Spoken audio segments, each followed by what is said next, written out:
Hi, Kelley. This is Seth, my president. I'm the chief. Just dad, please. And I'll go ahead and let Jacarri go ahead and start. So the reason I wanted to call this press conference is because of what happened during the presidential debate last night. How it looks for America. That I know when I seen it and I heard the words Proud Boy, that scared me to death, because I am a Black Lives Matter leader, and I have been working with these Proud Boys to know who they truly are. Because myself, I had no idea who the Proud Boys were. I heard the words Proud Boys mentioned throughout the activist community, and I just didn't know who they were. And then I started to hear they were white supremacists, and then Cottonwood happened here in Utah. And during Cottonwood, I actually got into a couple conversations with a couple men that happened to be Proud Boys. And my question to them is, what is your purpose? And they said they're just here to make sure nothing goes down. And then later on, a colleague of mine sent me a picture of Dad, and I was like, how is he a white supremacist and he's not white? Like, he's Hispanic or he's Polynesian. I even thought he was black for a second. And then we set up a meeting between myself, the Prez, and Dad, where we sat down and had a conversation about each other's myths that we heard about the Black Lives Matter movement and about the Proud Boys. And we came to realize we had more in common than not. And in order to combat evil and racism and hatred in this country, we do need to be able to reach across the aisle and have these tough conversations that everybody are scared to have. So once we met, we had a couple conversations for education purposes. I learned that, and I'm going to let him speak for himself. I learned that they're not white supremacists. These are proud American men. The reason that they are proud is because we are on a free land, and we both have an issue with the media, and we need the media to take more responsibility and showing both sides. You don't have to show rioting and looting and deem it as Black Lives Matter members, because that's not who they are. There's a difference between the movement, there's a difference between the organization, and there's a difference between chapters. My chapter that I run is in northern Utah, which we are community activists. We build up our community. We go and find out the needs of our community, and it could be from unsheltered outreach, which we've done numerous things for, to volunteering with United Way and teaching people how to read, and they're bringing home baby programs. Like, people don't want to see or hear the good side of the Black Lives Matter movement, but this is really a humanity movement where we need to be treated as equals. We are not pawns in no political game. And that's what I'm tired of, people taking our narrative away from us, taking our voice away from us. But me as a black woman, I am powerful because my voice needs to be heard and understood, that we need equality in America. And in order to get equality, we need to understand the problem. And in order to understand the problem, we need to learn our true history here in America. And that has to do from the inception, from the transatlantic slave trade to how we were bartered as pawns in the system. My grandfather was an Air Force vet. He was in World War II. He should be able to say he's a proud American, even though he was not accepted as equal even after he fought for this country. My father went into the military. His father was in the military. And we should all be able to say we are proud Americans. And this is what I did appreciate about the Proud Boys, that they are proud American men, and they just need a little bit of respect and education in order to bridge gaps. And so I'm going to let the president of their chapter talk. That was mosquito, just like it. But I'm going to let him talk and say what he has learned in our 2-month inception. So in meeting up with Jacarri, it made me understand the things that Black Lives Matter activists are going through. Obviously, I'm not black, so I had to understand what she goes through in her daily life, and meeting and talking and having that understanding was allowed us to move forward with working together on police reform. We understood that there is some much needed police reform, and so we found common ground in doing so. It was a lot easier to find commonalities in doing that than to find things that we didn't have in common and fighting with each other. Right? My whole goal was to try to stop fighting with each other.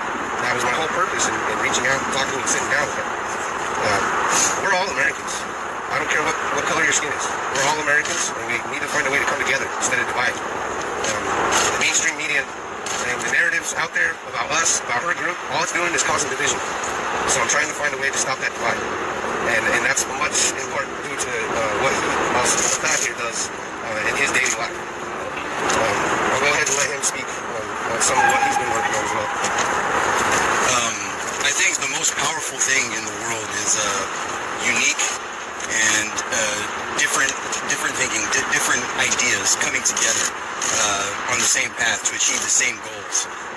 I'm from a preclinical research background, so I consider all variables. Now, she mentioned, identifying where she comes from and where, she had me watch a very good documentary. I had not seen it before. I tend to disregard Netflix because of the amount of propaganda that's in there, but she showed me a documentary about the 13th Amendment, and it was very enlightening. Every day I consider, other people's perceptions, other people's, daily life, what they have to go through, and to understand exactly what brings us to this point. Now, yesterday, Donald Trump, in his speech, or in the debate, was asked to denounce white supremacy. Now, today, I will go out and say that the Proud Boys, as a whole, I will say this on behalf of the entire national organization, denounce white supremacy. We are in no way, shape, or form white supremacists. We have a vetting system that just gets those guys out of our hair. We do not have anything to do with white supremacy. We do not have anything to do with the Ku Klux Klan. We denounce those organizations. And as a matter of fact, I will go ahead and identify everybody that probably should have been made reference to in the debate yesterday. We go ahead and talk about Antifa.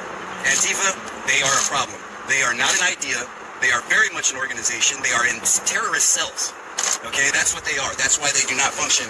That's why they say they are not an organization, because they function autonomously and in cells, much like terrorists, which they actually go and train with in countries like Syria. Okay, we need to talk about the Ku Klux Klan. We need to talk about what other organizations? Identity Europa. I mean, all of these organizations that have anything to do with white supremacy are 100% denounced by the Proud Boys. Okay, now I would also include some parts of mainstream media in this, because there has been a complicit a bias, along with the SPLC and American Defamation League and organizations like this, that create this misconception of the Proud Boys and Black Lives Matter. And, I'm not saying that SPLC or ADL has anything bad to say about Black Lives Matter, but specifically the Proud Boys, they give this perception that we are something that we are not. We 100% denounce white supremacy. She understands that now. Okay, now it's because of things that are said in the media.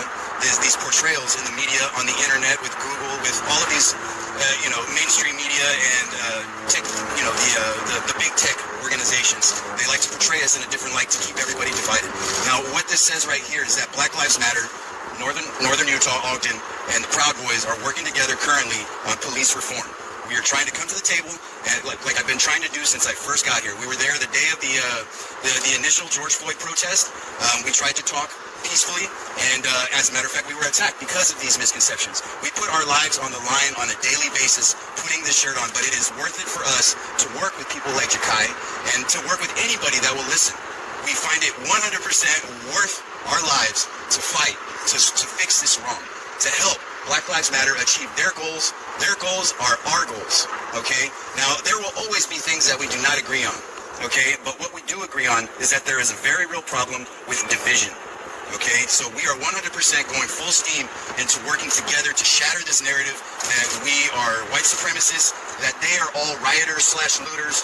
We disavow all of these false ideas, and we want this to be the most powerful image that anybody has ever seen, because the common people who have no time in their day to actually research or to see exactly who the Proud Boys or Black Lives Matter are, these people are being given a line of BS, and we are going to go ahead and serve them up a hot plate of truth. And I think it's going to be the most powerful thing that this country has ever seen. I think we can set a precedent for the rest of the country. Everybody in every city needs to come together to fix this, because obviously it has not been fixed legislatively. It has not been fixed on a federal level. It's going to take community organizers and leaders and powerful women, men like Jacarri, myself, my president, and we're going to do this. Okay, we're going to do this. Now, we don't take President Trump's statements yesterday as some kind of dog whistle. We don't take this as an endorsement. We 100%, we find that obviously the man was answering in the verbiage that was asked of him. Again, we do not take that as an endorsement at all. Okay, but what we do is we extend our hands to Jacarri, and like she said, she came with us to Portland.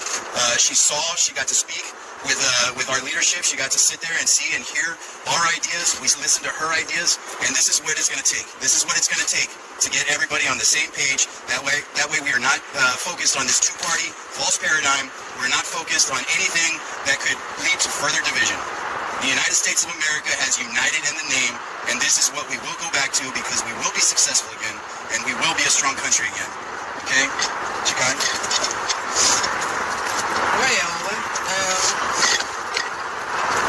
Now, also, we found it essential that we reach out to you guys and that we do this live, because we do not want any kind of the context errors, and we'll just call it errors.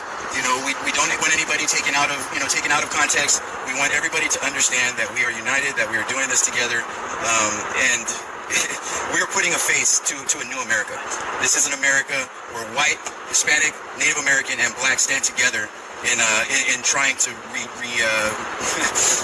remake what America should be. We're trying to give America a new identity. New identity. And I just want to say real quick, with Trump saying that yesterday, like he said, it was not an endorsement. It's also not a prerequisite to be a Proud Boy, to be a Trump supporter. He is not a Trump supporter. I am not a Trump supporter. I'm president of the Salt Lake, Utah chapter. Our Salt Lake, Utah chapter is doing this. There are other chapters, they function autonomously. We function amongst ourselves. I just wanted to make that clear. Seth, how did you feel when the president's comments with this? What were your thoughts when you heard that? Honestly, I didn't even really want to pay attention to it because that to me wasn't like a very good professional presidential debate. It was a sideshow. And that's what I thought also. It was not what we know as presidential. Just the way things were said and the yelling, and I was like, am I at a high school debate, or am I watching the president of the free world talk like this on national TV in front of the world? I didn't, and the reason, like I said, the reason why I felt like we needed to do this today is because these men are not white supremacists, but the minute we get a label, and us as Americans are built on a white power structure. We are built with white supremacy ideology. So we're used to judging each other, we're used to putting labels on each other, and that's what we need to change. I don't want this man labeled as a white supremacist because he has a family at home. I don't want anybody coming for him, just like he doesn't want anybody coming for me. And me, I represent myself in this situation. My chapter did not know I was going to Portland. They did not know I was going to Portland for safety reasons. I was brought up this way to always hear both sides of the story, because somewhere in between you're going to see the truth. You're going to find out the truth for yourself. And me being around these men, I learned that they are just a silly group of men that made a club to just for fun. It got political because our country got political. And at that time, you need to learn how to take a stance. I'm a mother of a black son who looks just like Trayvon Martin, who looks just like Tamar Rice. I look just like Breonna Taylor. Say her name. Breonna Taylor. And that's what America needs to realize. It's not okay for Breonna Taylor to be murdered in her bed and the police officer who did it not be held accountable. That's not right. Everybody should know that. And until we can really tell the truth about each other and say the truth, then we're going to be in the same situation where it feels like a volcano's about to erupt. I don't like being on pins and needles every day. I would rather worry about buying milk for my son than, hey, is somebody going to come for me because I'm a Black Lives Matter activist? Or is someone going to try to kill my son because he's a black boy outside playing with his white friend and has a gun? No, I refuse to let that happen to myself or my son or anyone else. And that's the narrative we need to change. We're taking back our narrative. We're not going to let people speak for us anymore. This is a Black Lives Matter. The movement is a black movement. It is led by black women and men who are affected by racism, from how they shop to where they work, to how they plan their daily activities. If I got to plan a vacation, I can't just go to one certain place because I got to worry about, okay, let me check the last, let me see if there's any white supremacists there that could possibly hang me from a tree. Because here in 2020, black people in America are still being hung from trees. We're still being dragged by trucks. We're still having dogs sicked on us. And we're tired of it, and it's not going to happen no more. Because when we come together as a community and we tell this government that they work for us and we don't work for them, we are no longer going to be pawns. We're the power. And this is what they need to understand. They work for us. Not everybody can go to work in a suit and tie every day. There's people that play in poop all day that pay more taxes than Trump in my eyes. So we are the people that need need the most respect. We are the people that need to have our voices heard. And that's what these men understand. We, like they said, we're not always going to get along. But as long as we're open and have an open dialogue, nobody else can give the narrative about each other to America. These men are not white supremacists. I'm tired of hearing it. Do they have some people that don't agree with their ideology? This chapter specifically, yes, we both get slack from each other's organizations. And that's not fair either. If I feel like me as a human being need to be able to talk to somebody and ask them why they hate me, that's my prerogative. That's nobody else's prerogative. That's me doing my due diligence and understanding who my true enemy is, and it's not these men beside me. Is there a man in their organization that might not like me for this reason? Yes. Just like there's people in my organization that might not like them because what they think they stand for, and that's what we need to really put out there, that we are not who people say we are. You mentioned some myths that you that basically found out were not true about them. What are some of the myths that you thought about them that turned out to be true? Well, I mean, like I said, what's portrayed on the television is that Black Lives Matter is complicit in all the riots and looting and participants in these things. That's not the case. What we've seen time and time again is we've seen Antifa paying black men to go in the streets in other cities and perform acts of vandalism, possibly violence, stuff like that. And not just black men, there's a lot of... Exactly. When we were in Portland, we seen 2 white men burn an American flag, and they said it was a Black Lives Matter protest. Sorry, that is 100% false, because white men cannot lead a Black Lives Matter organization or chapter or movement. So that's false right there. And that's what we have to learn. Yeah. One thing I wanted to say before you ask anything else is that the label of white supremacy carries a very real danger with it, especially today. For anybody to label us white supremacists without even knowing us, just based upon what the SPLC or the ADL says, puts our lives in danger. It puts her life in danger because she is now working with us. In any way, shape, or form, for us to be labeled white supremacists puts her and her family in danger, and that's not right. It's not right, and that's one of the main things that we were concerned about. We had safety concerns for her because we were being threatened with suicide bombers in Portland. We felt that she would not be in a safe environment, so we didn't take her into our event. Okay, we very much care about our brothers and sisters in the streets and around the world. We do not want any kind of violence towards anybody. You know, they try and make us seem like a militia. We're not a militia.